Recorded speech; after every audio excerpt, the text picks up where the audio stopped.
Episode of the Everblack Podcast is brought to you by Deathwish, Hotrods and Kustoms. Check out their Instagram for all their new t-shirts, caps, beanies, cups, and the all-new Atomic Death lineup.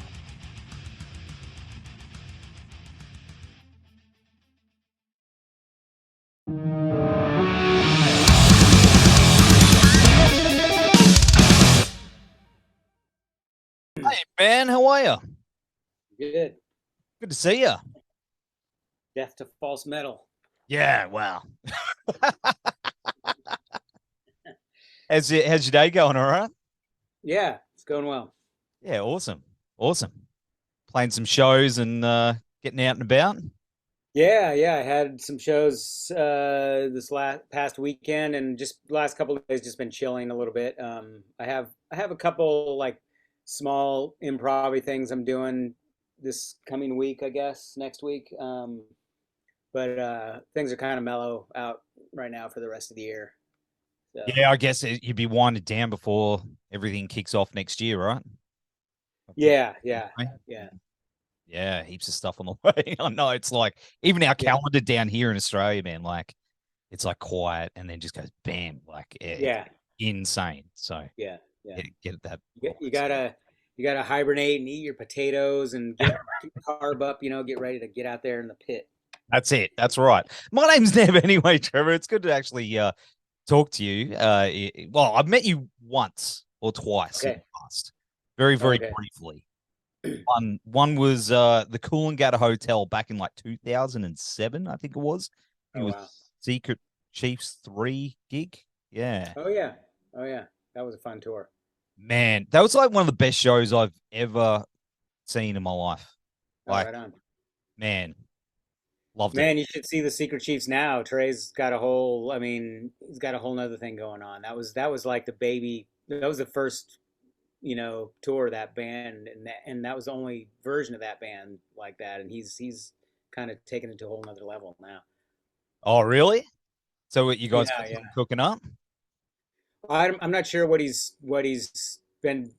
I mean, I don't think they've played in a couple years, but I don't know if you've seen them in the past few years, but I doubt they've been to. I don't know if they've been back to Australia, but no, he's done.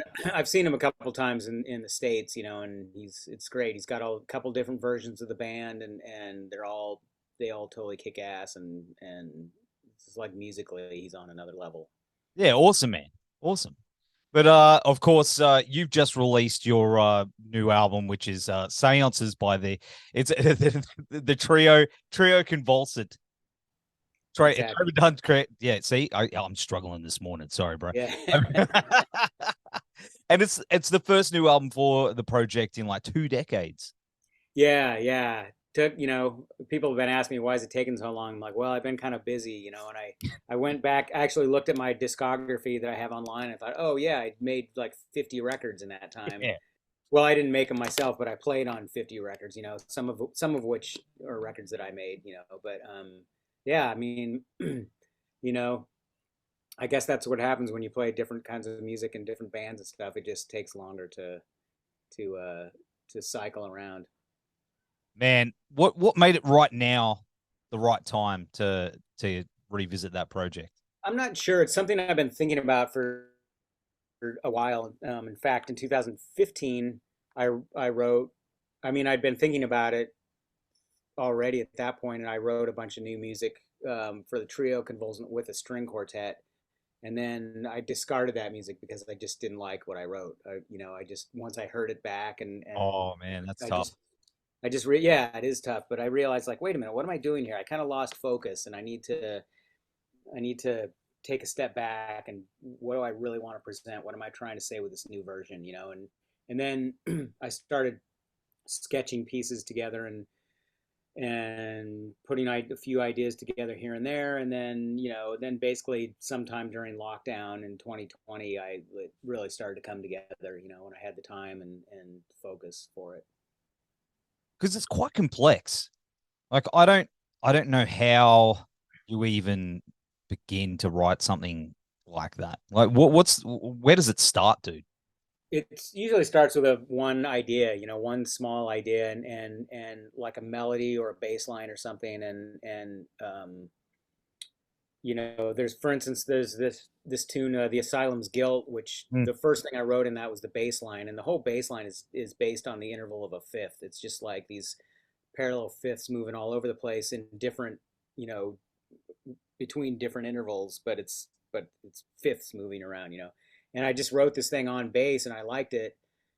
And then I thought, well, what's going to go over the top of that, And so probably in the case of that, I don't recall exactly, but I probably recorded the bass part in Logic, and then sat down with a guitar and tried to figure out what I wanted to do on top of it. And then so then I've got a melody, and then maybe I'll add some accompaniment to that, and there you go. And then I think, well, now it needs a B section, so I got to write. I want to write a similar bass line, but maybe moving in a different pattern. And so yeah, you just kind of do one step at a time, and you kind of stack things horizontally. You kind of write linear and then stack horizontal. So yeah, it takes time. I'm not a fast writer, and I get really picky with my own stuff too. So I end up like, sweating over a couple notes like all day long. And we're our own worst critic too. Yeah, absolutely, absolutely. Yeah. As I've gotten older, I've tried to be less critical and try to write more intuitively and purposefully quicker, so that I'm not stopping myself and saying like, oh wait, that's a bad idea. I'm just trying to, like, I mean, one exercise I do sometimes is just write a melody. Just write a melody. Just don't think about it. I might give myself limits. I might say write a melody in 7/8 or in this within scale, or you know I might give myself a couple minor boundaries or something, but then just do it and not think about it, and then move on to the next one. And the next thing you know, I've got a book of melodies, and some I like and some I don't. Do you have like a hard drive just filled with ideas? Are you one of those guys that just? Mostly scraps of paper, like literally. Oh wow, Yeah, there's like, I got my old blur school. thing on, but yeah, there's Yeah, like that's right. literally right in front of me. There's piles of paper, and then I have a music stand with more piles of paper, and because I like to write by hand, and um, but yeah, then sometimes I record stuff, so I've got Yeah. stuff in Logic, stored away, ideas, and yeah. Seems like it's a bit of a lost art these days, though. People like writing out music notes and I and think stuff. I think it is. I mean, yeah, I never got into like Sibelius or any of that kind of Mm. software, that manuscript software, but partly because I just like, I've always been into drawing since I was a kid, and using pencils, and to me it's part of the process, and I can lay things out in a way that I'm comfortable with that way, and whereas with learning a new software, it's a whole nother language you got to learn, and it's time consuming, and I already know how to use a pencil. So Yeah, that's it. and then when I actually write out charts for the musicians, I hand write them in with ink, but I use a calligraphy pen, and I make sure it's really neat, and I try to, and I love doing that too, because once the music's written, and then I just need to organize it into charts, I can put on some music and listen, and get out my calligraphy pen, and it's kind of meditative. It's awesome because it's a bit of a lost art, and I guess handing that to someone, it'd be a little bit more significant as well. A physical people piece. people seem to appreciate the handwritten stuff, but also, I wrote some music for a piano player a few years ago, and she puts it all in her iPad, Mm. so it's all digital. So I actually had to pay someone to what do they call it? Now I'm blanking on the word, but there's when someone they takes handwritten music and puts it into software like that, makes it look all professional. She wanted it that way. She didn't want handwritten, so you know that's And cool. just take pictures, take scans, just Yeah, scan it and go, exactly. yeah. Yeah, there you go. But mate, you've got Mary Halverson, is that Yeah, right? And Ches Smith, yeah, um, who long term with the project as well. How yeah. did you just call them up and go, it's time? Pretty much. You know, when I talk to them, you know, I talk to both of them pretty regularly, and I just say, "Hey, I'm working on some new music," and of course they're like, "Man, say, you know, let us know, say the word," and then I added this chamber quartet to it, so I had to get all those people together, and Wow. everyone is super busy, so I had to book that way in advance. You know, once.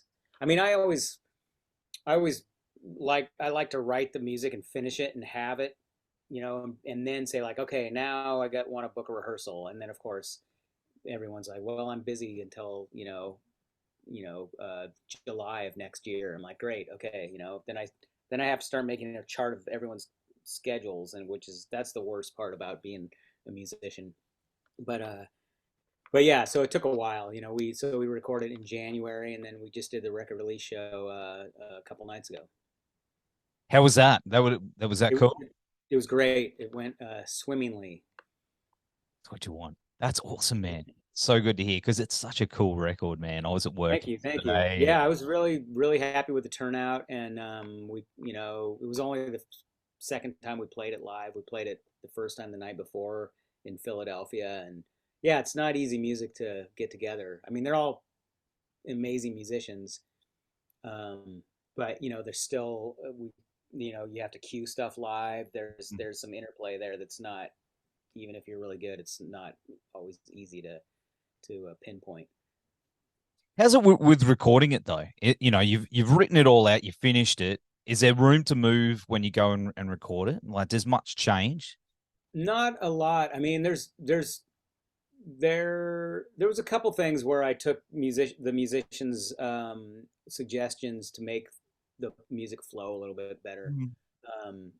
Um, but like for the stuff that's written, not a lot changed really. And then there's free improvisation. Basically, there's a lot of written, like strictly notated stuff, and then there's total freedom. So the free stuff was, I kind of just left it up to the players. You know, I didn't have a lot. I wanted them to express themselves, you know, and do what they, you know, I had suggestions sometimes. Maybe this should be in this kind of vibe, or you know, don't feel like you have to play a jazz solo. You can do anything. Really, I like the idea of really being super open. You know, so, but those tunes were essentially like live recordings. I mean, we put the drums, bass, and guitar were all isolated, and then the chamber quartet was in one room together, and then we just did a few takes of each tune, and it took us, I guess, 3 days, and I did end up editing a couple things. Like there was one section from one take that was better, and so I spliced those together. Um, but yeah, that's kind of, there's so much interplay in that music. It's kind of the only way to do it. You don't want Oh it. man. It's gonna sound robotic if you overdub everything. Yes, that's true. And that's the thing. It sounds very free and very Yeah, man, it's as I said, I was at work yesterday, like just letting it just take me take me nice. away. The next minute I'm like, we lost 3 hours ago. It was like, it's crazy, Cool. crazy. I'm But glad to hear that. yeah, I love it, man. It's so good. But you started your own label during the I pandemic. did. Yeah. Yeah, it's a micro label, I call it. It's a micro DIY label. I'm basically only putting out stuff that I'm directly involved in, Mm. and it's basically just a home for, the way the label industry has become, with especially with this kind of music, with like obscure and not super popular music. It's essentially people are just putting stuff out on Bandcamp. So I just decided, why not? I'll just start my own brand. I'll come up with a logo. I got incorporated. Riverworm's an incorporated business now, but it's very, I'm just, any money that I make from it, I just cycle back in to help pay for the next thing, and I don't want to make a big deal out of it, because I can tell already with the few things that I've put out, it's more work than I would want. It's a Yeah. lot of trips to the post office. Oh yeah, yeah, yeah. Man. Yesterday I went to the post office. I think I had 10 domestic packages and like two or three international ones, and man, I could hear the line behind me growing, and people like breathe, sighing and vibing me. I'm like, damn, I'm just trying to run a business here, man. That's it. Oh, mate, I have to go daily to the post office and I see it all the time. There's always that one person with that big crate. And Oh then yeah, you see everyone just going, ah. But you got to understand, it's the game, yeah, yeah. You order stuff on Amazon Prime, someone's got to go package that up and get it in a truck and drive, That's right. and make cause more traffic and all that stuff. So everyone's part of the problem. That's right. Yeah. You out there, you're part of my postage problem, not That's right. Trevor's. You all are. Yeah. And then of course, you've got people saying like, Bungle, Mr. Bungle, we sold an NFT last year, and a lot of people were up in arms. They were outraged at how much, because of the carbon footprint that NFTs create. But then I'm constantly, whenever I post that I'm playing in New York, people say, come down to South America, come up to Canada, come over to Italy. Well, you know how I would have to get there? I'd have to get in an airplane, and et cetera, et cetera. So I don't know, man. Everyone's a hypocrite. Everyone's It's wrong. crazy. It's crazy, man. Don't even get me started on that shit. Like, it's just, yeah. But you did get a grant to help with the record as well. Is that right? I did. Yeah, actually, I got a grant. The grant I got paid for this new Trio-Convulsant record and the Sperm Church record, which is the first CD on my label. And yeah, it was amazing to basically, I got this money that I could to spend, to pay for the recording session, to pay all the musicians, to pay their lunches, during rehearsal. I even pay them for rehearsal. I never got to do that before. It's amazing. It feels great. It's like, man, thanks for the rehearsing. Here's some money. Like, I think people appreciate that. Yeah, yeah. It's like, because here's the thing: people seem to think that because if you're a musician for a living, that it's just you open the door and it's just raining money, and that Man, records just make themselves and they just appear online, Yeah, it baffles me where people think the money is coming from, for instance, if you go backstage, if you go to a rock show and you go backstage, let's say the band, you go backstage and there's all this food back there. There's like sandwich meat and chips and beers and stuff. And you're like, man, it's so great you guys get all this stuff, but do you know that the band actually pays for that? Like, people don't realize that. Like, it comes out of the money that the club that I mean, it's coming from the audience paying their tickets, and sometimes sometimes there's some funding with a venue that they can pay you more or whatever, but the band is paying for that stuff. It's not free. So when you come in into a band's dressing room and start drinking their beers, just you're stealing from them. Yeah, that's right. It's as bad as downloading music. Don't do that. Exactly. Yeah. Yeah, no. But whatever. I don't expect. It's kind of a weird, hidden world anyway. So I don't expect everyone to understand it. I mean, I barely understand it. I've been doing it for 40 years. Yeah, man. That's a crazy thing, dude. You don't look like you've been doing it for 40 years. I don't know what your secret is, bro. But it's crazy. Well, I'm sworn to secrecy. So. Yeah. Vampirism. But but I mean, you've actually talking about all those albums you did before. You've done a lot with John Zorn. Yeah. A lot. Yeah, I moved to New York in in 2000, and 22 years ago, and I mean, he immediately started hiring me for stuff, which is great. I mean, I met him during the first Mr. Bungle recording, and we asked him to help us mix it, and basically he started hiring all of us like right away. So, when I was considering moving to New York, he was very encouraging about that, and I've been working with him ever since. I've been probably making at least one record a year with him, so it's been good. Insane, dude.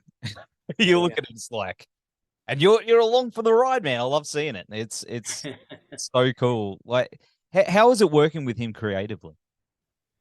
It's great. It's usually pretty intense. He's a very focused guy. When he's honed in on one thing, it's like he's 100%.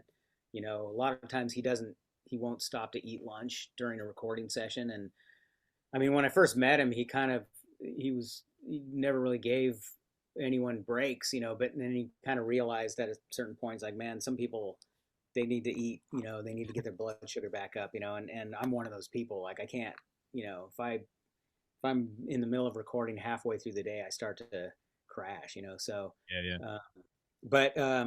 But he's very encouraging. He's very open to, if he writes something that might not be working, he's open to collaborate, having people give ideas, but he's he's intense because he's always pushing every musician to play their best. And if he gives you something really difficult and you to play and you learn it and you nail it, probably the next time he's going to write something harder. He's going to keep pushing you, So it's dangerous actually to learn his music.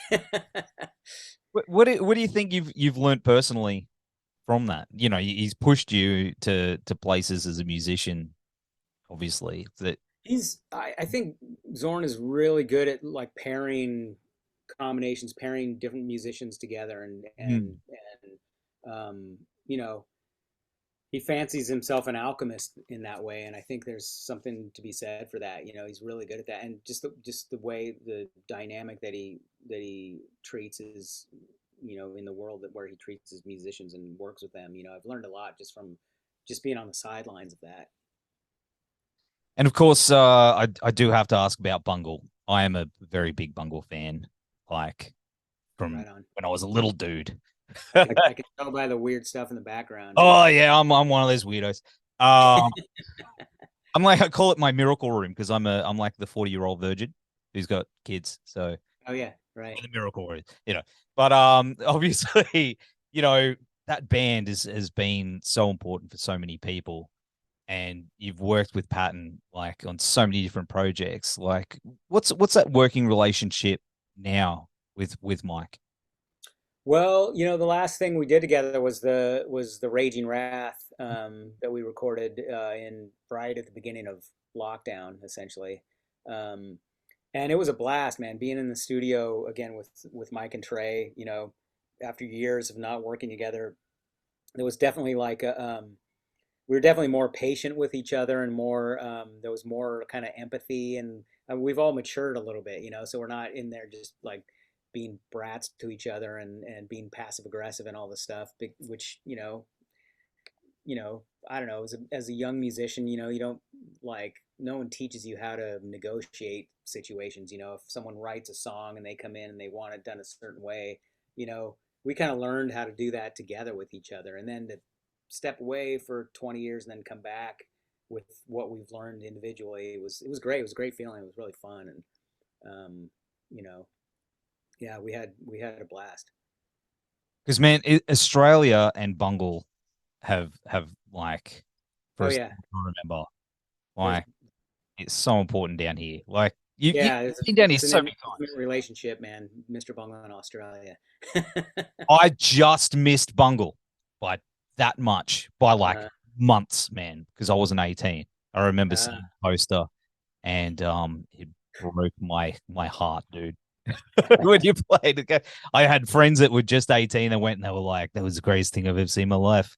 So I was like, so I guess I hope to see you down here at some point. Is there talks?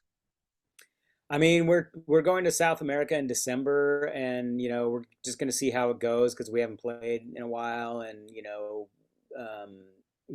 there's some health issues on the line, so we kind of have to be patient with it and see how it goes. But yeah, eventually, ideally, it'd be great. I'd love to play down there again. That would be. I wonder if we'd make it out alive, man. Probably the way the people, how fanatic they are down there. Yeah. Yeah. It's nuts. It's nuts. Yeah. Actually, I was going to ask you because I do know someone who wants to swing an offer, a serious one. Oh! I thought you were going to say they want to swing like an axe and. No, they're chasing down the street, going, "I love Bungle, sign the axe." No. I know someone who wants to kill you. Yeah. So come on down. Yeah, that's a serious question I might ask you. We'll edit out. But of course, I mean, I think, look, there's a lot of bands that owe you definitely props and some money, especially when it comes to the mask thing. There's certain bands out there I won't mention that definitely have drawn influence from your writing and visually from the early days. I mean, what's your thoughts on that? Do you get told that a fair bit? I've been told that, yeah. I mean, one thing that occurs to me is that, we were not the first band to wear masks. I mean, I was heavily influenced by Kiss when I was younger. Kiss was one of the bands the reasons I started playing rock music, Hmm. when I was 13.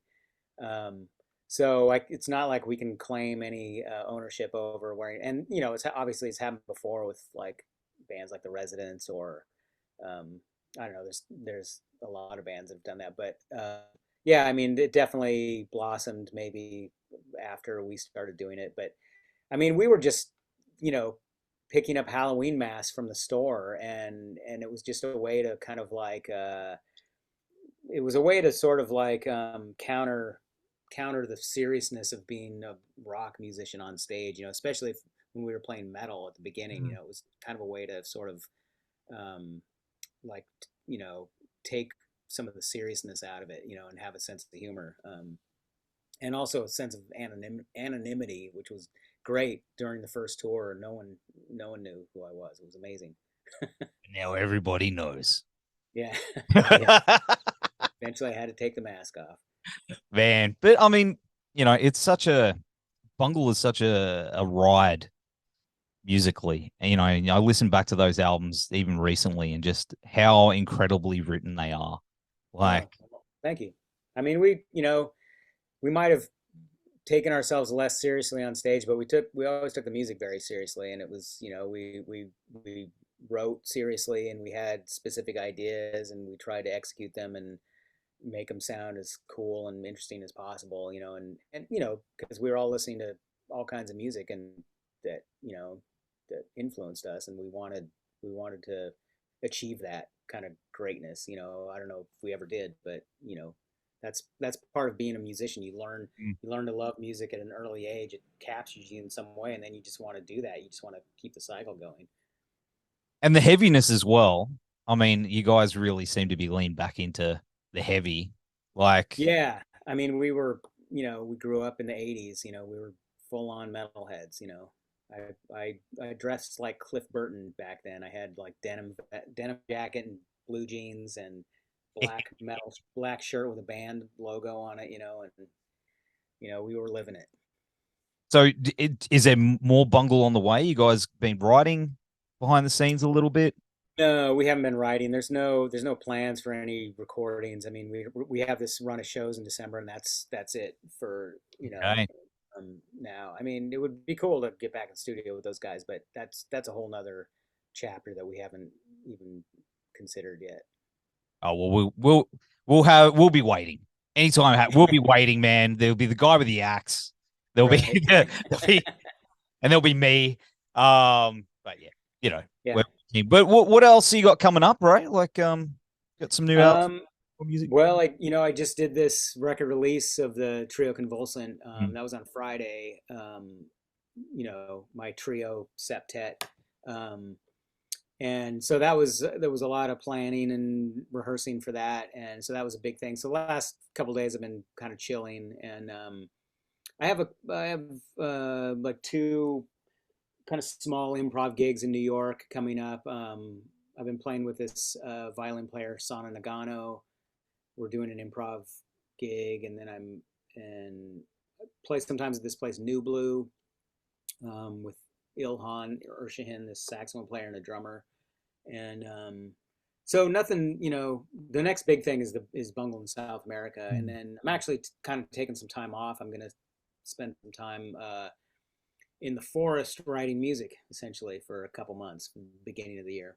Yeah, awesome. Have you got like somewhere that you go to I write? haven't I haven't done this before, but I'm gonna be spending some time with family in Northern California, Awesome. and yeah, I'm not even 100% sure what I'm gonna write yet. I have to make a list so that I don't get lost in the vagueness. But I need to go there with a plan. So I have to start thinking about that soon. Forest, obscure black metal. record, maybe. I'm thinking probably more along the lines of another Trio-Convulsant Awesome. already, yeah. Or some maybe another string quartet or something like that. But yeah. Yeah, awesome, man. Awesome. Well, I can't wait to hear what you do next, that's for sure. But Cool, cool. Trevor, thanks so much for hanging out on the show, man. It's been Yeah, of awesome. course. Thanks for the support, man. Really appreciate it. Yeah. That's all right. I'll have all the links down here and go get it, people. And no axes at shows. Cool. It'd be just cool to see you down here anyway. So Yeah, yeah. I'd love to get back down there. I haven't been to Healesville Sanctuary to see my platypuses lately. I used to belong to this organization called Friends of the Platypus, and I'd get a newsletter every month about updates on the platypus and how it's going down there with them, and and through them I was able to go.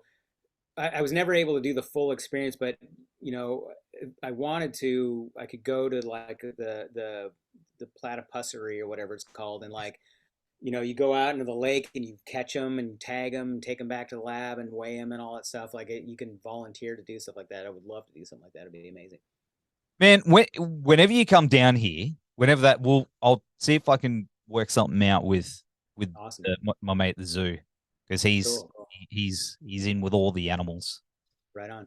Yeah, that'd be That's cool. the place to do it, man. Australia, you guys got all the weird stuff. We do, and especially where I live. I live on the northern Gold Coast, and Uh-huh. it's getting into the hot season now. Oh yeah. And we are getting like eastern browns. You know, what an eastern brown snake is like one of the most Oh deadly. God, super poisonous. Mate, that it'll fuck up your life. And they are like the ones they're catching now are like thick, Whoa. big in my area, man. They're like, Wow. yeah, it's pretty hectic. So That is just that's don't crazy. come to where I live. So Yeah. Awesome.